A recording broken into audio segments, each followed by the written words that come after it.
Satu lagi, seorang non-muslim yang niat bertanya tetapi malah ingin merendahkan dengan raut wajah yang menyeramkan. Tertawa dan tertiwi mirip kuntilanak yang bermain YouTube.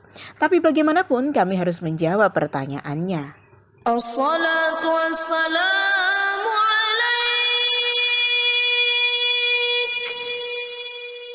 ya Rasulullah.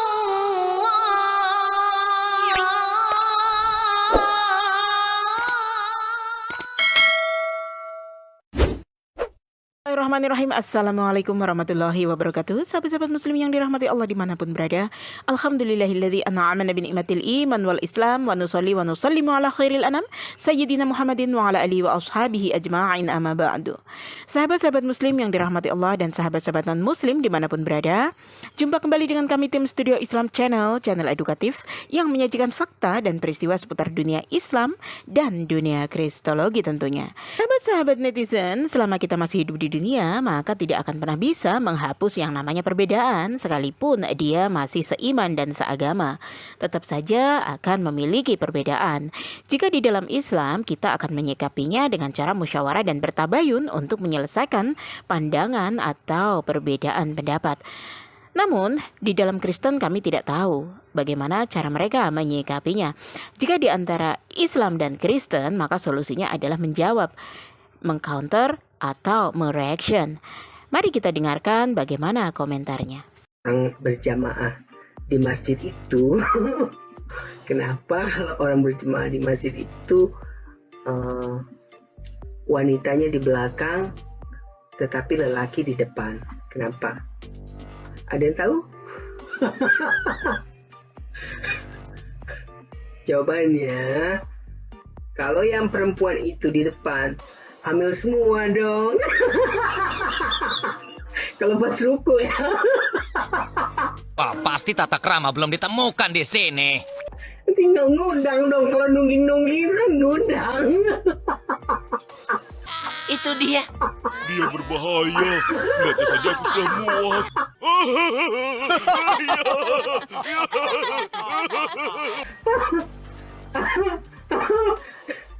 Kalau betul, dijawab ya di komen.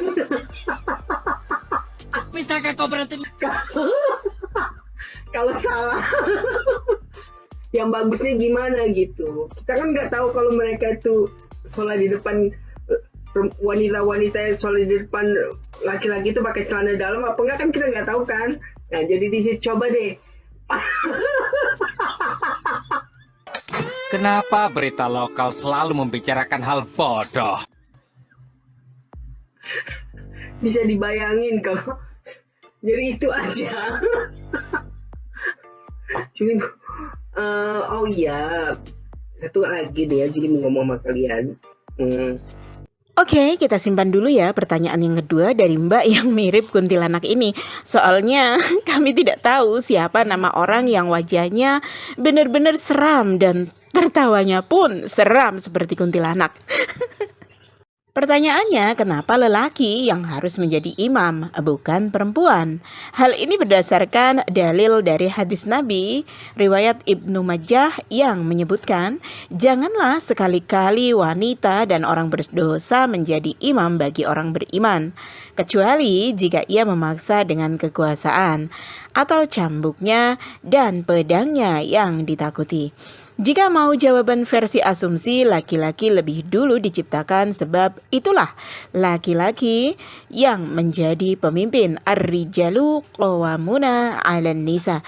Jadi apa yang dikatakan Nabi Allah, itulah yang harus kami ikuti sebagai sumber petunjuk kebenaran. Berbeda dengan kalian, Yesus yang jadi Nabi Allah, tetapi omongan mantan penjahat, yakni si Tarsus yang kalian ikuti. Makanya kalian menjadi kaum yang tersesat.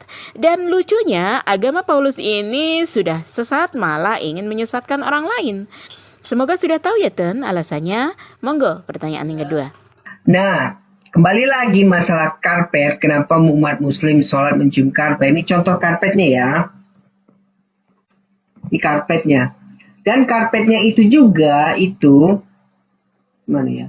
Nah, begini ya karpetnya. Nah, ini kan gambar Ka'bah. Nah, karpetnya ini harus gambar Ka'bah. Ya, kebanyakan nih Ka'bah nih gambarnya. Apa tujuannya nggak apa-apa terus kita ciumin gitu. Aneh kan? Pernahkah kalian berpikir begitu? Bagaimana kalau karpet ini gambar seksi Juli?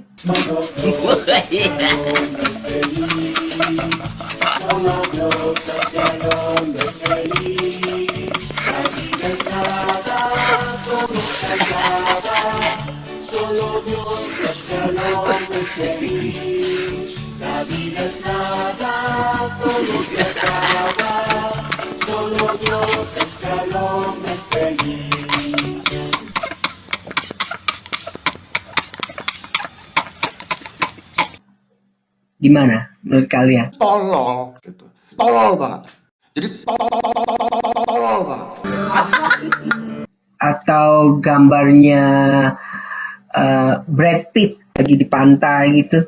Ada kan model baju pakai seperti kita telanjang tapi baju aja gitu. Tak usah lah, pokoknya Juli aja gini. Juli pakaian bikini seksi gitu. Kalian mau nggak itu misalnya itu? Dengerin baik-baik ya, ibadah muslim itu dengan cara sholat, bukan mencium karpet ya Mbak Kuntilanak Jembatan Ancol.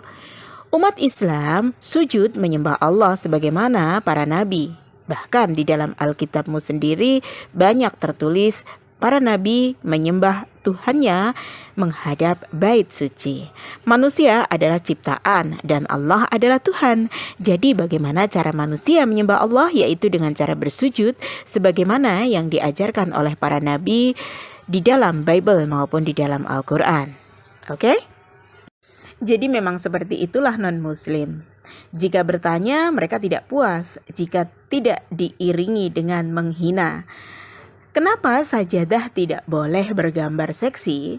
Tentu saja karena Islam mengutamakan adab dan akhlak yang disertai ilmu sehingga hal-hal yang bersifat hawa nafsu dapat dikendalikan dengan baik. Kami juga punya pertanyaan yang sama.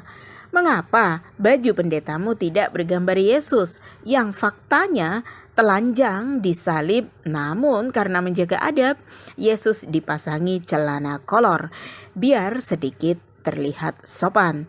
Bagaimana menurut Mbak Kuntilanak ini? Kalau baju pastor bergambar Yesus yang seksi, tidak berbusana yang menjadi simbol di gereja kalian. Biar pendetanya semangat dan jemaatnya seperti Mbak Kuntilanak ini jadi semangat dan penuh hasrat ingin mencium Yesusnya. Mari kita lanjutkan video berikutnya. Ini pertanyaan aja, jangan marah. Kita harus berpikir positif, oke? Sekali lagi, buat kalian yang muslim jangan marah. Atau bilang Juli tidak ada kerjaan. Atau bilang urusin aja agama lo. Terus Juli dibilang kafir, sudah peot, darahmu halal, cepat mati lo. Jadi kalau kalian berpikir begitu, kalian tidak akan maju-maju. Kalian harus mencari kebenaran, ya. Juli nggak marah sama Somad tentang jin kafir, tapi mau Juli tanya dan jangan menghujat ya.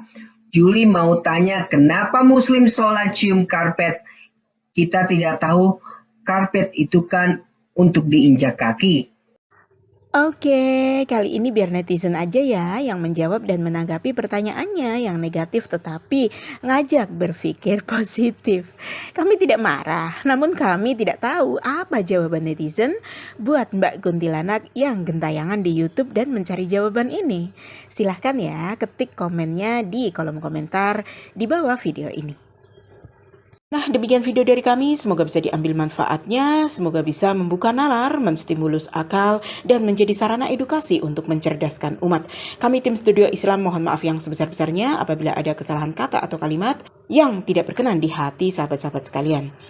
Subhanaka Allahumma wa bihamdika asyhadu alla ilaha illa anta astaghfiruka wa atubu ilaik. Wabillahi taufiq wal hidayah. Wassalamualaikum warahmatullahi wabarakatuh.